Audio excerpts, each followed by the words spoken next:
जय हिंद दोस्तों। आज की इस वीडियो में हम बात करेंगे क्यों आज के दिन 21 अगस्त को भारत बंद बुलाया गया है, कौन से ग्रुप्स हैं जिनकी तरफ से ये मांग की गई है एंड ये प्रोटेस्ट सारा हो क्यों रहा है। देखिए, सबसे पहले मैं बताऊं, आरक्षण बचाओ संघर्ष समिति ने इस प्रोटेस्ट को स्टार्ट किया है।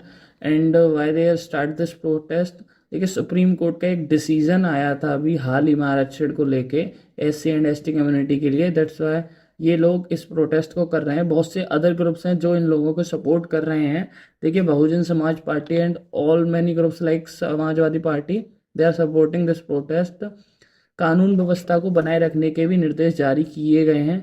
अब मैं आपको बताऊं, देखिए सुप्रीम कोर्ट की तरफ से 1 अगस्त को एक वर्डिक्ट आया था एंड क्या था वो, जिसमें बोला गया था कि अब राज्यों के पास ये पावर होगी कि वो SC एंड ST कम्युनिटीज में सब कैटेगरीज बनाने की पावर रखते हैं।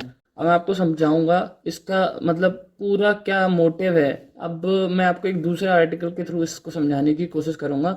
ये आर्टिकल जागरण का है, यहाँ पर आप देख सकते हैं जैसा कि इन्होंने मेंशन किया है, जैसे कि सभी SC और ST जातियां और जनजातियां एक समान वर्ग नहीं है। कुछ जातियां अधिक पिछड़ी हो सकती हैं, उदाहरण के लिए शिविर की सफाई और बुनकर का काम करने वाले, ये दोनों जातियां SC में ही आती हैं, लेकिन इस जाति के लोग बाकियों से अधिक पिछड़े रहते हैं।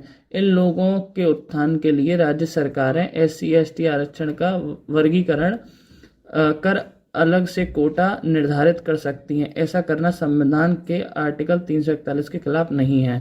ये डिसीजन आप कह सकते हैं सुप्रीम कोर्ट के एंड से लिया गया है। अब प्रोटेस्ट इसी बात का हो रहा है कि कैटेगराइजेशन क्यों किया जा रहा है।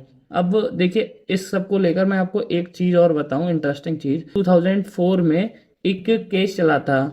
देखिए केस क्या था, आप जाकर पढ़ भी सकते हैं इस आर्टिकल पे, द इंडियन एक्सप्रेस पे। देखिए, EV versus state of Andhra Pradesh का एक केस था। 5 जजेस की बेंच थी। आंध्र प्रदेश में भी ऐसे ही सब कैटेगराइजेशन किया गया था विद इन SC कम्युनिटी। तो वहां पर 5 जजेस की बेंच ने इसको अनकॉन्स्टिट्यूशनल करार दिया था और बोला था कि ये राइट ऑफ इक्वालिटी को वायलेट कर रहा है। बट अब डिसीजन को रिव्यू किया है। अगर हम बात करें तो ऐसा पहले पंजाब में भी हो चुका है, बट जब आंध्र प्रदेश वाला डिसीजन आया था तो पंजाब वाले डिसीजन को भी हाई कोर्ट ऑफ हरियाणा ने कैंसिल कर दिया था। अब 2014 में इसको दोबारा रिव्यू में लाया गया था। देखिए, 5 जजेस की बेंच ने अगर कोई डिसीजन सुनाया है तो हायर बेंच की जजेस ही उस डिसीजन को चेंज कर सकते हैं। तो अब जो डिसीजन आया है मैं आपको बताऊं, 7 जजेस की बेंच ने लिया है और रेशियो क्या रहा है, 6/1 का रेशियो रहा है। मतलब आप समझिए कि 6 जजेस ने ये बोला है कि हाँ, स्टेट के पास अब पावर है, वो अब चेंजेस कर सकते हैं। चेंजेस क्या मतलब, सब कैटेगराइजेशन कर सकते हैं। आपको मैंने सब कैटेगराइजेशन का कंसेप्ट समझा दिया है। अब देखिए, ऐसा नहीं है कि किसी को, किसी कम्युनिटी को ज़्यादा, ऐसा होगा कि जैसे 15% आरक्षण SC कम्युनिटी के लिए है, तो क्या होगा कि जो लोग ज़्यादा पीछे हैं, जिनका हो सकता है अभी इतना उद्धार नहीं हुआ है, बट ये सब जो भी कुछ होगा सुप्रीम कोर्ट ने स्ट्रिक्टली बोला है, अकॉर्डिंग टू द डेटा होगा, डेटा प्रेजेंट करना होगा पहले। अपने मनमाने तरीके से नहीं कर सकती है गवर्नमेंट। तो मान लीजिए कि 15% के अंदर ही कुछ कम्युनिटीज को, मान लीजिए 10%, कुछ को 10%, बट कोई कम्युनिटी जो ज़्यादा पीछे है उसको हो सकता है 15% या 20%, उसी 15% में से दे दिया जाएगा, जिससे कि उन लोगों को समाज में हिस्सेदारी का और ज़्यादा मौका मिले।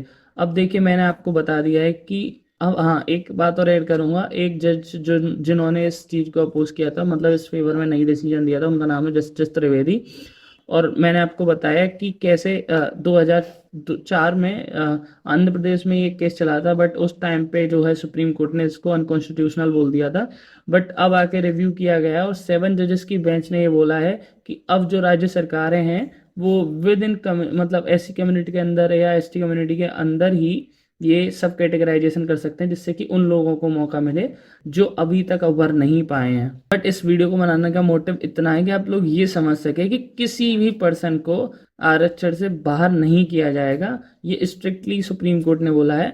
बट इस चीज को लाने का इतना सा मोटिव है कि जो लोग अभी तक नहीं उभर पाए हैं उन लोगों को और ज़्यादा हिस्सेदारी के मौके मिले और वो आगे और बढ़ पाएँ।